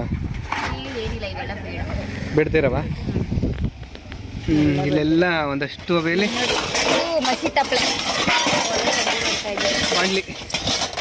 ಮಸಿ ಬಾಣಲಿ ಇದು ಇದು ಏನದು ಮಸಿ ಬಾಣಲಿ ಅವೆಲ್ಲ ಒಲೆಯಲ್ಲಿ ಅಡುಗೆ ಮಾಡ್ತೀವಿ ಸಣ್ಣ ಅಡುಗೆ ಮಾಡ್ಬೇಕಾದ್ರೆ ಇವೆಲ್ಲ ಹಳೆ ಪಾತ್ರೆಗೆ ಹಾಕಿ ಏನೋ ಬೇರೆ ತಗೋಬೇಕು. ಆಮೇಲೆ ನಿಮ್ಗೆ ಎಲ್ಲದಕ್ಕಿಂತ ತುಂಬ ಮುಖ್ಯವಾಗಿ ತೋರಿಸ್ತೀನಿ ಇದು ನೋಡಿರಿ. ಹಿಡ್ಕೊಂಬ ಇದೊಂದು ನಿಮಿಷ ಕೊಡಿಲಿ. ಹಾಂ ಹಿಂಗೆ ಹಿಡ್ಕೋಬೇಕು. ಅದು ಯುದ್ಧ ಮಾಡೋರು ಹಿಂಗೆ ಹಿಡ್ಕೊತಾರಲ್ಲ ಏನೋ ಖಡ್ಗದ ಜೊತೆ. ನಾನು ನಿಮ್ಮ ಜೊತೆ ಯುದ್ಧ ಮಾಡಲ್ಲ ಬಿಡಿ. ಹೌದಾ? ಇದು ಏನ್ರದ್ದು ಗೊತ್ತಾ ಇದು? ಟಡನ್ ಟಡನ್. ಏನು ಬಕೆಟಾ? ಹಾಂ ತೆಗ್ದಿಡೋಣ. ಇದ್ರದ್ದು ಮುಚ್ಚುಳ ನೋಡ್ರಿ. ಇದು ಹಿಡ್ಕೊಂಬ ಇದನ್ನ. ಹಳೇ ಕಾಲದ್ದಂದರೆ ತೀರಾ ಹಳೇ ಕಾಲದ್ದಂದರೆ ಅಜ್ಜನ ಕಾಲದ್ದಲ್ಲ. ನಮ್ಮ ಅಪ್ಪ ಅಮ್ಮ ಮದುವೆ ಆದಾಗ ನಮ್ಮ ಅಪ್ಪ ಅಮ್ಮ ಅವ್ರ ಕಾಲದಲ್ಲಿ ಇದು ಸುಮಾರು ಕೆಲವ್ರಿಗೆ ಗೊತ್ತಿರುತ್ತೆ ಹಳಬ್ರಿಗೆ. ನೀರು ಬರೋದಕ್ಕೆ ನಲ್ಲಿ. ಇದು ನೀರಿನ ಟ್ಯಾಂಕ್ ಅಂತಾರೆ, ಕ್ಯಾನ್ ಅಂತಾರೆ ಏನೋ. ಮುಂಚೆ ಎಲ್ಲ ಇದರಲ್ಲೇ ಕುಡಿಯೋದಕ್ಕೆ ನೀರು ಬಳಸ್ಕೊತಾಯಿದ್ರು. ಅಂದರೆ ಹಳ್ಳಿನಲ್ಲಿ ಅರಿವಿ ಬಳಸ್ತಾಯಿದ್ರು. ಸ್ವಲ್ಪ ಟೌನಲ್ಲಿರೋರು ಸಿಟಿನಲ್ಲಿರೋವಂಥವ್ರು ನೀರನ್ನ ಇದರಲ್ಲಿ ತುಂಬ್ಕೋತಾಯಿದ್ರು. ಅದು ನಮ್ಮ ಅಪ್ಪ ಅಮ್ಮನ ನೆನಪು. ಇದು ಇದೇನೈತೆ ಇದರಲ್ಲೆಲ್ಲ ಪ್ರೆಸೆಂಟೆಡ್ ಬೈ ಅಂತೈತೆ. Presented by Veeranna Madhugiri. ಅಂದರೆ ಯಾರು ಗೊತ್ತಾ ವೀರಣ್ಣ ಅಂದರೆ? ಕಂಬಣ್ಣ ಗೊತ್ತಾ? ಮಧುಗಿರಿ ಕಂಬಣ್ಣ ಅವರಲ್ಲ. ನಾವು ಬಾಳೆ ಎಲೆ ಕೊಯ್ಕೊಂಬಂದಿದ್ವಲ್ಲ, ಬಾಳೆ ಎಲೆ ಕೊಯ್ಕೊಂಬಂದಿದ್ವಲ್ಲ, ಅವರ ತಾತ ವೀರಣ್ಣ ಅಂದರೆ. ವೀರಣ್ಣ ತಾತ. ವೀರಣ್ಣನ ಈರಣ್ಣ ಅಂತಿದ್ವಿ ನಾವು. ವೀರಣ್ಣ ಅಂತೈತೆ, ವೀರಣ್ಣ ಅಂತಲೇ ಇರ್ಬೇಕೇನಪ್ಪ. ಈರಣ್ಣ ತಾತ ಅಂತಿದ್ವಿ. ನೀನು ಅವ್ರು ನೋಡೇ ನಾವೇ ಚಿಕ್ಕವರಿದ್ದಾಗಲೇ ಆ ತಾತ ತೀರ್ಕೊಂಡಿತ್ತು. ವೀರಣ್ಣನ ಈರಣ್ಣ ತಾತ ಅಂತಿದ್ವಿ. ಆ ವೀರಣ್ಣ ತಾತನ ಗೊತ್ತಿಲ್ಲ. ಹೆಸರು ವೀರಣ್ಣನೇ ಇರ್ಬೋದೇನೋ, ನೀವು ಈರಣ್ಣ ತಾತ ಅಂತ ಕರೀತೀರೇನೋ. ಅವ್ರು ಕೊಟ್ಟಿರೋ ಉಡುಗೊರೆ ಇದು. ನಮ್ಮ ಶ್ರೀಮತಿಯವರು ಹಳೆ ಇದಕ್ಕೆ ಹಾಕೋಣ ಅಂತ ಅವರೇ. ಆದರೆ ನಾನು ಒಪ್ಪೋದಿಲ್ಲ. ಇದು ನೆನಪು, ಹಾಗೆ ಎತ್ತಿಟ್ಕೋತೀನಿ ಅದೇನೇ ಆಗಲು. ಒಳ್ಳೇದು. ಮೇಲೊಂದು ರೂಮ್ ಕಟ್ಟಿಸ್ಬಿಟ್ಟು ಎಲ್ಲ ಎತ್ತಿಟ್ಕೊ. ನಿಂಗೆ ಏನೇನು ಬೇಕೋ ಎತ್ತಿಟ್ಕೊ, ನಾನು ಬೇಡ ಅಂತ ಹೇಳಲ್ಲ. ಸರಿ, ಎತ್ತಿಟ್ಕೋತೀನಿ ಆಗ್ಲಿ. ಓಕೆ. ಇದು ಬಂದ್ಬಿಟ್ಟು ಇದು ಓಪನ್ ಮಾಡಮ್ಮ. Lunch box. ದುಡ್ಡೈತೆ ಹೇಳಿ. ಇಲ್ಲ ನಾನು ತೋರಿಸಲ್ಲ. ಇಲ್ಲ ತೋರಿಸು. ಖಾಲಿ ಡಬ್ಬ. ಇದು ಏನು ಗೊತ್ತಾ, ಇದ್ರ ಬಗ್ಗೆ ನಮ್ಮ ಮನೆಯವ್ರು ಹೇಳ್ತಾರೆ. ನಮ್ಮ ಮನೆಯವ್ರು ಹೇಳಿದ್ದಾದ್ಮೇಲೆ ನಾನು ಸ್ವಲ್ಪ ಹೇಳ್ತೀನಿ. ಹೇಳಪ್ಪ. ಅದು ಲಂಚ್ ಬಾಕ್ಸು ನನ್ನ ಮಗಳಿಗೆ LKG ಫಸ್ಟ್ ಸ್ಕೂಲಿಗೆ ಸೇರಿದಾಗ ತಂದಿರೋ ಅಂಥ ಲಂಚ್ ಬಾಕ್ಸು. ಇದರಲ್ಲಿ ಬಿಸಿ ಊಟ ಹಾಕಿದ್ರೆ ಬಿಸಿನೇ ಇರುತ್ತಂತೆ, ತಣ್ಣಗಿರೋ ತಿಂಡಿ ಹಾಕಿದ್ರೆ ತಣ್ಣಗಿರುತ್ತಂತೆ. ಆದರೆ ಇದು ನನ್ನ ಮಗಳು LKG UKG LKGಗೆ ಅಷ್ಟೇ ಅನ್ಸುತ್ತಲ್ವ? LKGಗೆ ಅಷ್ಟೇ ತೊಗೊಂಡೋಗಿದ್ದವಳು. UKG ಇಂದ ತೊಗೊಂಡೋಗ್ಲಿಲ್ಲ. ನಮಗೆ ಗೊತ್ತಾಯಿಲ್ಲ. ಅವ್ರಿಗೆ ಬಿಚ್ಚೋದಕ್ಕೆ ಸುಲಭ ಆಗಿರುವಂಥದ್ದು ತೊಗೋಬೇಕು ಚಿಕ್ಕ ಮಕ್ಕಳಿಗೆ. ಮತ್ತೆ ಇದು ಅಷ್ಟೇ ನೋಡು, ಜಾಸ್ತಿ ಹಿಡಿಯಲ್ಲ. ಪಲ್ಯ ಎಲ್ಲ ಹಾಕಿದ್ರೆ ತಿನ್ಬೇಕಾದ್ರೆ ಚೆಲ್ತಾ ಇತ್ತು. ನಮ್ಮ ಮನೆಯವ್ರು ತುಂಬ ಬುದ್ಧಿವಂತರು. ಹೋಗಿ ನನ್ನೂ ಕರ್ಕೊಂಡು ಹೋಗ್ಲಿಲ್ಲ, ಏನಿಲ್ಲ. ಬಿಸಿ ಇರುತ್ತೆ, ಚೆನ್ನಾಗಿರುತ್ತೆ ಅಂತಿದ್ದಂಗೆ ತೊಗೊಂಬಂದ್ಬಿಟ್ರೆ 2 ಬಾಕ್ಸು. ಆದರೆ ಇದೇನು ಗೊತ್ತಾ, ಇದನ್ನ ನಾವು ಹಳೆ ಮನೇಲಿ ಒಂದು ಗೂಡಿದೆ, ಗೂಡಲ್ಲಿ ಇಟ್ಟಿದ್ವಿ. ಬಾಗಿಲು ಗೂಡು ಅಂತಾರೆ ಹಳೆ ಮನೇಲಿ. ಆ ಗೂಡಲ್ಲಿ ಇಟ್ಟಿದ್ವಿ. ಏನು ಗೊತ್ತಾ, ನಮ್ಮ ಮನೆಯವ್ರು ಜೋಬಿಂದ ಯಾವಾಗಾದ್ರೂ ದುಡ್ಡು ತಗೊಂಡಾಗ ಅಥವಾ ನಾವು ಮದ್ಗಿರಿಗೆ ಯಾವಾಗಾದ್ರೂ ಹೋದಾಗ ನನ್ನ ಕೈಗೆ ದುಡ್ಡು ಕೊಟ್ಟಿರ್ತಾರೆ, 500 1000 ಆ ಥರ ಏನಾದರೂ ಕೊಟ್ಟಿರ್ತಾರೆ. ಅದರಲ್ಲಿ ಒಂದು 500 600 700 800 ರೂಪಾಯಿ ಖರ್ಚಾಯಿತು ಅಂದರೆ ಒಂದು 200 ರೂಪಾಯಿ ಎಪ್ಪೆ ಹೊಡೆದ್ಬಿಟ್ಟು ಗೊತ್ತಿಲ್ಲ ಅಷ್ಟೇ ಎಲ್ಲ ಖರ್ಚಾಯಿತು ಮುಗ್ದೋಯ್ತು ಅಂತೇಳ್ಬಿಟ್ಟು ಆ ದುಡ್ಡನ್ನ ತಂದು ಇದ್ರೊಳಗೆ ನಾನು ಯಾಕಂದರೆ ಇದು ಮೇಲೆ ಕ್ಯಾಪ್ ಇತ್ತಲ್ವ, ಕಾಣಿಸ್ತಾ ಇರಲಿಲ್ಲ. ಇದ್ರೊಳಗೆ ಇಡ್ತಾ ಇದ್ದೆ. ಇದ್ರೊಳಗೆ ಇಟ್ಬಿಟ್ಟು ಇದನ್ನ ಮುಚ್ಚಿಬಿಟ್ಟು ಇದ್ರ ಮೇಲೆ ಒಂದು 2-3 ಬಾಕ್ಸ್ ಜೋಡಿಸ್ತಾ ಇದ್ದೆ. ಹೌದಾ? ಈಗ ಗೊತ್ತಾಯ್ತು ನಮ್ಮ ಶ್ರೀಮತಿಯವರ ಸೀಕ್ರೆಟ್ ಬ್ಯಾಂಕ್. ಹೊಸ ಮನೆಯಲ್ಲಿದೆ ಆ ಬ್ಯಾಂಕ್. ಹೇಳು. ಹೊಸ ಮನೇಲಿ ಇನ್ನೂ ಬ್ಯಾಂಕ್ ಹೇಳಲ್ಲ ಅವರು, ನಂಗೆ ಗೊತ್ತು. ಓಲಿ ಈ ಥರ ಇನ್ನೊಂದು ಬಾಕ್ಸ್ ಇತ್ತಲ್ಲ, ಅದರಲ್ಲಿ ಇರ್ಬೇಕು ನೋಡು. ಅದರಲ್ಲಿ ಏನಾದ್ರು ಇರುತ್ತೇನೋ. ಇಲ್ಲ ನೋಡು ಸಲ ಸಿಗ್ಬೋದು ನೋಡು. ಕೊಡು ಈ ಬಾಕ್ಸ್. ಇಲ್ಲ ತಗೊಂಡಿದ್ದೀನಿ ಎಲ್ಲ. ಅಯ್ಯೋ ಅಲ್ಲ ತಗೊಳ್ದೆಲ್ಲ ಚೀಲಕ್ಕೆ ತುಂಬಿಕ್ತೀನ ನಾನು, ಅಷ್ಟೊಂದು ದಡ್ಡಿನ ನಾನು. ಬೇಕಿರೋ ತಗೊಳ್ತೀವಿ, ಬೇಡದೇ ಇರೋರೆಲ್ಲ ನಮ್ಮ ಶ್ರೀಮತಿಯವರು ಏನೋ ಹಳೆ ಪಾತ್ರೆ, ಹಳೆ ಕಬ್ಬಿಣ, ಹಳೆ ಪೇಪರ್ ಅವ್ರಿಗೆ ಹಾಕ್ಬಿಟ್ಟು ಬೇರೆ ಏನಾದರೂ ತಗೋತಾರೆ. ಆ ಕಡೆ ಚೀಲದಲ್ಲಿ ಇದ್ದಿದ್ದು ಏನೂ ಇಲ್ಲ. ಇರ್ಲಿ ಬಿಡು, ಅಲ್ಲೇ ಇರ್ಲಿ. ನಾನೇ ತಗೊಂಡ್ರೆ ಇದರಲ್ಲಂತೂ ಬಾಕ್ಸ್ ಗೊತ್ತಾ? ಹಾಂ, ಈ ಬಾಕ್ಸ್ ಬೇಕು. ಈ ಬಾಕ್ಸ್ ತಗೋ. ಇದು 4 ಊಟದ ಕ್ಯಾರಿಯರ್, 4 ಕ್ಯಾರಿಯರ್ದು ಊಟದ ಬಾಕ್ಸು. ಈ 4 2 ಕ್ಯಾರಿಯರ್. ಫಸ್ಟ್ 4 ಕ್ಯಾರಿಯರ್ ಬಗ್ಗೆ ಹೇಳೋಣ. ಹೌದಾ? ನಂಗೆ ಗೊತ್ತಿಲ್ಲ, ಅದೇ ನೀನೇ ಹೇಳ್ಬೇಕು. ಈ 4 ಕ್ಯಾರಿಯರ್ ಊಟದ ಬಾಕ್ಸು ಮರೆಯಲಾಗದ ನೆನಪು. ನಮ್ಮ ರಿಲೇಷನ್ ಒಬ್ಬರು ಊಟ ತಂದು ಕೊಟ್ಟಿದ್ದು, ಇದು ನಮ್ಮ ಮನೇಲೆ ಉಳ್ಕೊಬಿಡ್ತು ಪಾಪ, ಅವ್ರಿಗೆ ವಾಪಸ್ ಕೊಡಲೇ ಇಲ್ಲ. ಜಯತ್ತೆ ಅಂತ ನಮ್ಮ ರಿಲೇಷನ್, ನನಗೆ ಅತ್ತೆ ಆಗ್ಬೇಕು ಸಂಬಂಧದ ಪ್ರಕಾರ ನೋಡ್ಕೊಂಡ್ರೆ. ಬೆಂಗಳೂರಲ್ಲಿ ನಾವು ಅಮ್ಮಂಗೆ ಹುಷಾರು ಹೇಳ್ತಾ ಇದ್ದಾಗ ಆಸ್ಪತ್ರೆಗೆ ತೋರ್ಸೋಕೆ ಹೋದಾಗ ಆಸ್ಪತ್ರೆಗೆ ತೋರಿಸ್ತಿದ್ವಿ ಅವಾಗ. ಅಲ್ಲಿ ಅವಾಗ ಅವ್ರು ಊಟ ತಂದಿದ್ರು. ನೋಡೋಕ್ಕೆ ಬಂದಾಗ ನಮ್ಮಮ್ಮ ಕೇಳಿತು, ಏನದು ಸೊಪ್ಪಿನ ಸಾರು ತಿನ್ನಂಗೆ ಆಗೈತೆ ಅಂದಾಗ ಸೊಪ್ಪಿನ ಸಾರು, ಮುದ್ದೆ, ಅನ್ನ ಎಲ್ಲ ತುಂಬಿಕೊಂಡು ತೊಗೊಬಂದಿದ್ರು. ಅಲ್ಲೇ ಬಿಟ್ಬಿಟ್ರು. ಅದು ನಮ್ಮ ಮನೇಲೇ ಉಳ್ಕೊಬಿಡ್ತು. ಅವ್ರಿಗೆ ವಾಪಸ್ ಕೊಡೋಕ್ಕಾಗಲಿಲ್ಲ. ಅವ್ರ ಪಾಪ ಏನು ಅಂದ್ಕೋಬೇಡಿ, ಈ ಮೂಲಕ ಕ್ಷಮೆ ಕೇಳ್ತಾ ಇದ್ದೀನಿ. ಈ ವಿಡಿಯೋ ನೋಡಿದ್ರು ನಿಮಗೆ ಜಯತ್ತೆ. ಈ ಬಾಕ್ಸು ನಮ್ಮ ಮನೇಲೇ ಇದೆ. ಸ್ವಲ್ಪ ಎಲ್ಲ ಹಳೇದಾಗಿಬಿಟ್ಟಿದೆ. ಅಂದರೆ ನಾವು ಒಲೆಲ್ಲ ಅಡುಗೆ ಮಾಡ್ತಿದ್ವಲ್ಲ, ಅವಾಗೆಲ್ಲ ಹಳೆ ಮನೇಲಿಟ್ಟು ಥರ ಆಗಿದೆ. ಇದೆಲ್ಲ ಕರೆ ಹೋಗೋ ಥರ, ಹೋಗಿ ತೊಳೆಯೋ ಥರ ಏನಾದರೂ ನಿಮ್ಗೇನಾದರೂ ಕೆಮಿಕಲ್ಲು, ಡಿಟರ್ಜೆಂಟ್ ಯಾರಿಗಾದ್ರೂ ಗೊತ್ತಿದ್ರೆ ಕಮೆಂಟ್ ಮಾಡಿ.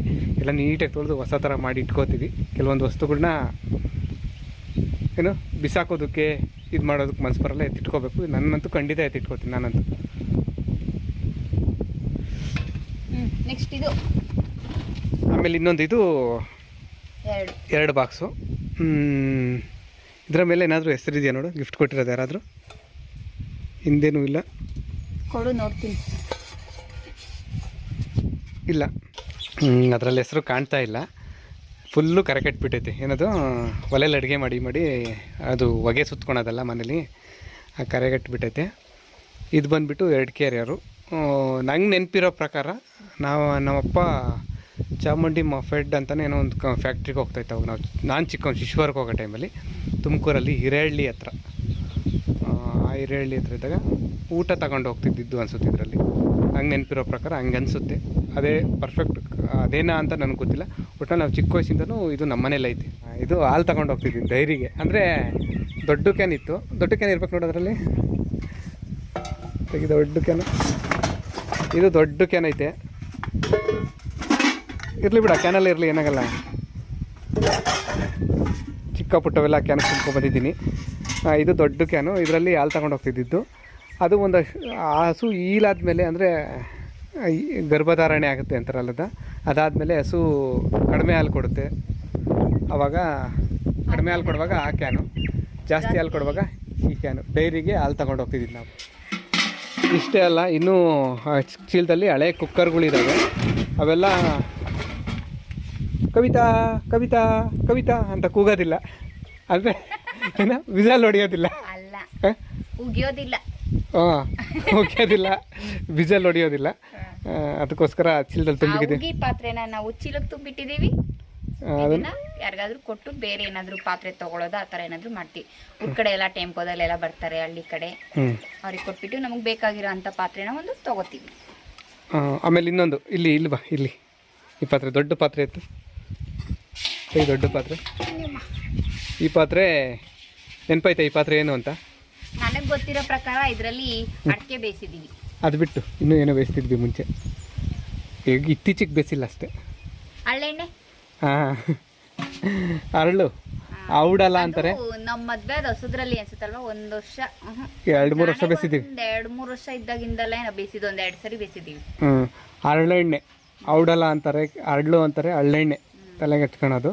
ಆ ಎಣ್ಣೆ ಬೇಯಿಸ್ತಾ ಇದ್ವಿ. ಒಂದ್ಸಲ ಬೇಯಿಸೋದು ನಮ್ಗೆ 2 ವರ್ಷ ಮೇಲೆ ಬರೋದು. 2 ವರ್ಷ ಬರೋದು. ಅದು ಬೇಯಿಸ್ತಾ ಇದ್ವಿ. ಈಗ ದೊಡ್ಡ ಪಾತ್ರೆ, ಇದನ್ನು ತೊಳೆದು ನೀಟಾಗಿ ಬೆಳಗ್ಗೆ ಎತ್ತಿಟ್ಕೋಬೇಕು. ಇನ್ನೊಂದು ಅದು ಆ ಪಾತ್ರೆ ಕೆಳಗೆ ಇಟ್ಬಿಟ್ಟು ಅದು ಎತ್ಕೊ ಹೇಳ್ತೀನಿ ಕೈಗೆ, ಇಲ್ಲಾಂದ್ರೆ ಎತ್ತಕ್ಕಾಗಲ್ಲ, ಅಷ್ಟು ಭಾರ ಐತೆ ಅದು. ಇದು ನೋಡ್ರಿ, ಇದು ತುಂಬ ಮುಖ್ಯವಾದ್ದು. ಎತ್ತಕ್ಕಾಗಲ್ಲ, ಭಾರ ಐತಿ. ಇದು ತಾಮ್ರದ್ದು ಅನ್ಸುತ್ತೆ, ಕೆಳಗೆ ಬಿದ್ದುಬಿಟ್ಟಾತು. ಹಿಡ್ಕತೀನಿ, ತಾಮ್ರದ್ದಲ್ವಾ? ಅಂದರೆ ಅದು ಎಡುಲಿ ಅಂಡೆ, ಅಂಡೆ ಅಂತಾರೆ ಅದನ್ನ. ಆದರೆ ಎಡುಲಿ ಅಂದರೆ ನಮ್ಮ ಕಡೆ ಒಲೆಗೆ ಒಲೆ ಹಾಕ್ತಾರಲ್ವಾ, ಒಲೆ ಪಕ್ಕ ಒಂದ್ ಸ್ವಲ್ಪ ಗುಂಡಿ ತರ ಮಾಡ್ಬಿಟ್ಟು ಇದನ್ನ ಇಕ್ಕಕ್ಕೆ ಜಾಗ ಮಾಡ್ತಾರೆ. ಒಂದ್ ಸೈಡು ಒಲೆದು ಸಪೋರ್ಟ್ ಇದಿರ್ತೈತೆ, ಇನ್ನೊಂದ್ ಸೈಡಲ್ಲಿ ಇದಿರ್ತೈತೆ ತಪ್ಲೆಗೆ. ಅಂದ್ರೆ ತಪ್ಲೆ ಇದ್ರ ಮೇಲೂ ಮತ್ತೇನೋ ಗೋಪುರ ತರ ಕಟ್ಟಿರ್ತಾರಲ್ಲ, ಅದ್ರ ಮೇಲೆ ತಪ್ಲೆ ಇಟ್ಬಿಟ್ಟು ಅಡುಗೆ ಮಾಡೋದು. ಅವಾಗ ಇನ್ನೊಂದೇನು ಗೊತ್ತಾ, ಆ ಕಾಲದಲ್ಲಿ ಹೆಂಗ್ ಮಾಡ್ತಿರೋ ಐಡಿಯಾ ನೋಡು. ಒಲೆ ಉರಿಸ್ಬೇಕಾದ್ರೆ ಅಡುಗೆನೂ ಆಗ್ತಿತ್ತು, ಈ ಸೈಡಲ್ಲಿ ಇದ್ರಲ್ಲಿ ನೀರಿರೋದು, ನೀರು ಕಾಯ್ತಿತ್ತು, ಬಿಸಿನೀರು. ಆ ಥರ ಮಾಡಿದ್ರು. ಕೆಲವು ಕಡೆ ಒಲೆ ಬರೀ ಒಲೆನೇ ಮಾಡ್ತಾರೆ, ಅಂದರೆ ಬರೀ ಒಲೆ ಅಷ್ಟೇ ಕಟ್ತಾರೆ. ಈ ಥರ ಎಡಲಿ ಅಂಡೆ ಇಡೋದಿಲ್ಲ. ಅವಾಗ ನಮ್ಮ ಕಡೆ ಇಡ್ತಿದ್ರು, ಈಗ ಯಾರು ಇಡೋದಿಲ್ಲ ಅನ್ಸುತ್ತೆ ಕೆಲವರು. ತಗೊಳ್ಳೋ ಮಾತ್ರ ಕೈಗೆ. ಅಲ್ಲ ಅದು ಫುಲ್ ಎಷ್ಟು ಕರೆ ಆಗೈತೆ ಅಂತ ತೋರಿಸೋಣ. ನೋಡ್ರಿ ಫುಲ್ಲು ಕರೆಗಟ್ಬಿಟ್ಟಿತ್ತು, ಅಂದರೆ ಮಸಿ ಅಂದರೆ ಅಡುಗೆ ಇದು ಮಾಡ್ತಿದ್ರಲ್ಲ, ಒಲೆ ಉರಿಸ್ತಾ ಇದ್ವಲ್ಲ, ಅದನ್ನು ನೀಟಾಗಿ ತೊಳೆದು, ಇದು ನಮ್ಮಮ್ಮ ತಗೊಂಡಿರೋದು. ಏನು ಗೊತ್ತಾ, ಅವರು ನಮ್ಮಮ್ಮಂಗೆ ಅವ್ರ ಅಣ್ಣನೇನೋ ಇದು ಕೊಡೋರಂತೆ ಗೌರಿ ಹಬ್ಬದಲ್ಲಿ ಸೀರೆ ಕೊಡಿಸೋವಾಗ. ನಂಗೆ ಸೀರೆ ಬೇಡ, ಒಂದೊಂದ್ಸಲ ಅವರು ನಂಗೆ ಸೀರೆ ಬೇಡ, ದುಡ್ಡು ಕೊಡು, ಏನಾದರೂ ತೊಗೋತೀವಿ ಅಂತ ಹೇಳ್ಬಿಟ್ಟು ದುಡ್ಡು ಇಸ್ಕೊಂಡು ಕೂಡಿಟ್ಕೊಂಡು ಆ ದುಡ್ಡಲ್ಲಿ ತೊಗೊಂಡಿರೋದು. ಇಷ್ಟೊತ್ತು ನೋಡಿದ್ರಿ ನಮ್ಮ ಶ್ರೀಮತಿಯವರು ಹೀರೆಕಾಯಿ ಮಸ್ಕಾಯಿ ಸಾಂಬಾರು ಯಾವ ಥರ ಮಾಡೋದು ಅಂತ ತೋರಿಸಿದ್ರು. ಕೇಳಿದ್ರು ರೆಸಿಪಿನ ಅಂತ ಹೇಳಿದ್ನಲ್ಲ, ಅದಕ್ಕೋಸ್ಕರ ಸಾಂಬಾರು ಮಾಡಿ ತೋರಿಸಿದ್ದು ಈ ಬ್ಲಾಗಲ್ಲಿ. ಮತ್ತು ಆಮೇಲೆ ಮಾಳಿಗೆ ಮೇಲ್ಗಡೆ ತೋರಿಸಿದ್ವಿ ಕೆಲವೊಂದು ಹಳೆ ಪಾತ್ರೆಗಳಿದ್ವಲ್ಲ, ಹಳೆ ಮನೆಯಿಂದ ಚೀಲ ತುಂಬ್ಕೊಬಂದಿದ್ದೆ. ಅವುಗಳ ಜೊತೆ ನಮಗೆ ಸ್ವಲ್ಪ ಭಾವನಾತ್ಮಕ ಸಂಬಂಧ, ಎಮೋಷನಲಿ ಕನೆಕ್ಟೆಡ್ ಏನೋ ಹೇಳ್ತಾರಲ್ಲ ಆ ಥರ. ಅವು ಕೆಲವೊಂದನ್ನ ಆ ವಸ್ತುಗಳು ಅನ್ನೋದಕ್ಕಿಂತ ವಸ್ತುಗಳು ಅನ್ನೋದಕ್ಕೆ ಮನಸ್ಸೊಪ್ಪಲ್ಲ. ಅವನ್ನ ಏನದು ಮಾರಾಟಕ್ಕೆ, ಹಳೆ ಪಾತ್ರೆಗೆಲ್ಲ ಹಾಕೋದಕ್ಕೆ ಇಷ್ಟ ಆಗ್ತಿಲ್ಲ. ಅದೇ ಒಂದು ಎಡುಲಿ ಅಂಡೆ ಅದಕ್ಕೆ ಅದು ಫುಲ್ಲು ಬ್ಲ್ಯಾಕ್ ಆಗೈತೆ ಅಂತ ಹೇಳಿದ್ನಲ್ಲ, ಅದನ್ನು ಕ್ಲೀನ್ ಮಾಡೋದಕ್ಕೆ ಹೇಳಿದ್ನಲ್ಲ. ಯಾವುದಾದ್ರೂ ಪೌಡರು, ಕೆಮಿಕಲ್ ಏನಾದರೂ ಇದ್ದರೆ ದಯವಿಟ್ಟು ಕಮೆಂಟ್ ಮೂಲಕ ತಿಳಿಸಿ ನಮಗೆ. ಅದನ್ನು ನೀಟಾಗಿ ತೊಳೆದು ಇಟ್ಕೋಬೇಕು ಅದು. ಆಮೇಲೆ ಈ ಬ್ಲಾಗ್ ಮುಗಿಸೋದಕ್ಕೂ ಮುಂಚೆ ನಿಮ್ಮೆಲ್ರಿಗೂ ತುಂಬ ಥ್ಯಾಂಕ್ಸ್ ಹೇಳಬೇಕು. ಏಕೆಂದರೆ ಮೊನ್ನೆ ಕೆಲವೊಂದು ಕಮೆಂಟ್ಸ್ಗಳು ನಮ್ಮ ಮನಸ್ಸಿಗೆ ತುಂಬ ನೋವು ಮಾಡಿದ್ವು. ಹೇಳ್ಬೋದು ಏನದು, ಸೋಷಿಯಲ್ ಮೀಡಿಯಾದಲ್ಲಿ ಇದೆಲ್ಲ ಕಾಮನ್ನು ಆ ಥರ ಹೇಳ್ಬೋದು. ಏನು ಹೇಳ್ತಾರೆ ಅದನ್ನು, ಒಂದು ವಚನದಲ್ಲೇ ಇದೆಯಲ್ಲ, ಸಂತೆ ಒಳಗೊಂದು ಮನೆಯ ಮಾಡಿ ಗದ್ದಲಿಗಂಜಿದೊಡೆ ಅಂತಯ್ಯ, ಬೆಟ್ಟದ ಮೇಲೊಂದು ಮನೆಯ ಮಾಡಿ ಮೃಗಗಳಿಗಂಜಿದೊಡೆ ಅಂತಯ್ಯ ಅಂತ ನಾವು ಒಂದು ವಚನ ಇದೆ. ಅಂದರೆ ಸಂತೆನಲ್ಲಿ ಮನೆ ಮಾಡಿ ಶಬ್ದ ಗದ್ದಲ ಬೀಜಿ, ಅದಕ್ಕೆ ಎದುರ್ಕೋಬಾರ್ದು.